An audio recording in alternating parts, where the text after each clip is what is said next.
Hey, in today's video, I'm going to show you Studio 2's green screen system. It's on a curtain track or a muslin mover. I'll show you how I installed it and you can see if it's something that might be right for you. So let's check it out.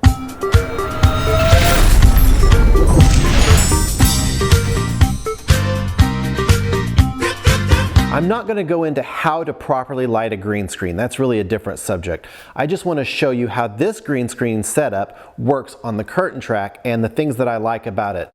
I love to have options, just like every filmmaker does. And this particular green screen setup gives me several of those options. This is Studio 2's soundstage where I do most of my green screen setups. And the simple ones usually consist of just stretching a section of it flat and pulling it tight. But even the bigger setups can happen pretty quickly.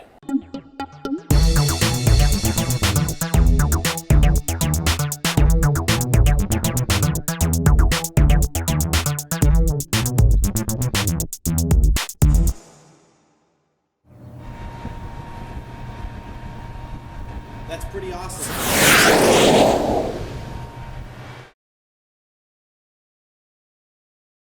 I did that VFX shot very quickly just as an example, but if anyone does want me to make a tutorial on how I did it on this green screen, just let me know in the comments below.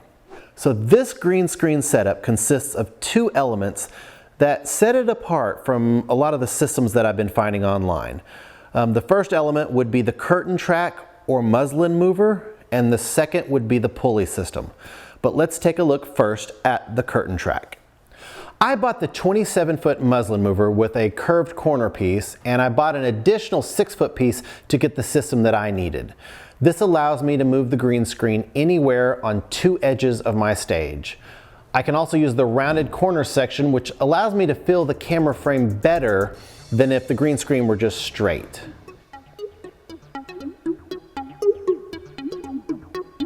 If the floor is going to show, I put a green screen there also. So far, I've filmed with 10 people on the stage with no problems, and I know I could fit more. The sections of the track go together very simply with the track splicer pieces. I screwed them together for extra strength, being careful to make sure that the screw heads won't be in the way of the little roller wheels on the track carrier. After I had the track all put together and hung on the pulley system, I put all the track carrier pieces in it and put caps on the ends so the little rollers couldn't come out. Next, I added the clips to the hooks hanging down from the track carrier pieces. And finally, I hung the green screen on the clips. I tried to make sure that I spaced the clips out fairly evenly.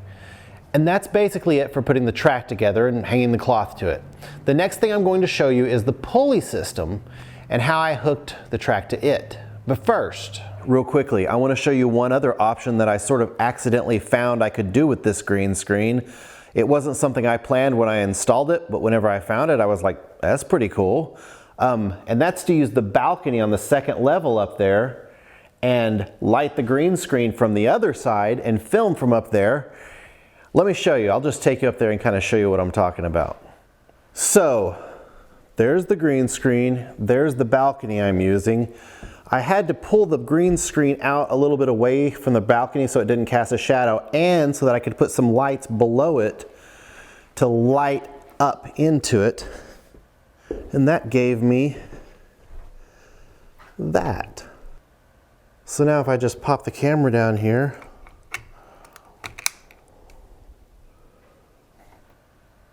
and with the green screen all lit from below, I don't cast any shadows on it. So I can just sit here and be anywhere I want to be. But let's get back to what we were talking about. The pulley system. Let me show you the pulley system. Meet Josephine. She's the studio dummy that assists in setting up scenes when we don't have the actual actors here. Right now she's going to help show you some of the options using the pulley system. Let's say I am trying to do a low angle pointing up at the actor and oh, the green screen's just not in the right place. It just doesn't quite go high enough. With the pulley system, I just pull the green screen on up into place, and then we just continue shooting, and now we still have the actor with green screen behind them. My green screen cloth is 24 foot wide by 10 foot tall. Since the ceilings are 14 feet in here, If I pull it all the way up to the ceiling, I have a 4-foot gap in the bottom. If I put it all the way down to the floor, I have a 4-foot gap at the top. But I can hang the whole thing sideways, raise the track to the ceiling, and pull the cloth down and across the floor. It's easy to create that little curve at the bottom this way too. Here's how I connected the track to the pulley system. I made 7 points on the track system where the track connects to the parachute cord, which runs up and through the pulleys. The main thing is to make sure that nothing gets in the way of the rollers as they roll on the track. So you'll need to attach eye bolts or something to the track that the cord can be connected to. I used eye bolts with a washer and a nylon lock nut. I drilled a hole in the top middle of the track and put a washer on the eye bolt and put it through the hole. Then I put the lock nut on the bottom and only tightened it enough to have the bolt flush with the end of the washer so it wouldn't get in the way of the roller piece as it passes by. Then I tightened the nut on top to make sure it was all secure. After the eye bolt was solid, I tied the parachute cord to the eye bolt. Pulley systems can be run in a lot of different ways, but I just tried to make sure the cords never really cross each other until they all come together in a clamp that I added and then run down to the rope cleat. So I have 7 connections on the track, and I put a pulley straight above each connection. Then I ran a cord through that pulley and over to a wall above the rope cleat where I added 1 pulley per cord. So that means each cord goes straight up to the ceiling and through a pulley, then across the ceiling and through another pulley and down to the rope cleat where I tie the whole thing off. You can put this all on a crank if you want, but to save money, I just used a rope cleat and I'm totally satisfied with that. After I got it hanging good and level on the rope cleat, I added a clamp to hold all the cords together so it wouldn't go unlevel. After that, I can raise and lower it as I want. You might have to re-level it a little bit after it hangs for a while and the cords stretch a little bit, but I haven't had to adjust mine very much at all in over a year. So that's it for Studio 2's curtain track and pulley green screen system. And as I said earlier, I'm not going to go into how to light a green screen in this video, but I will show you really quickly what I have set up. As far as permanently mounted lights, I have 3 800-watt equivalent studio lights mounted to the ceiling, trying to light the green screen as evenly as possible. It's not perfectly even, but I've been able to pull really good keys so far.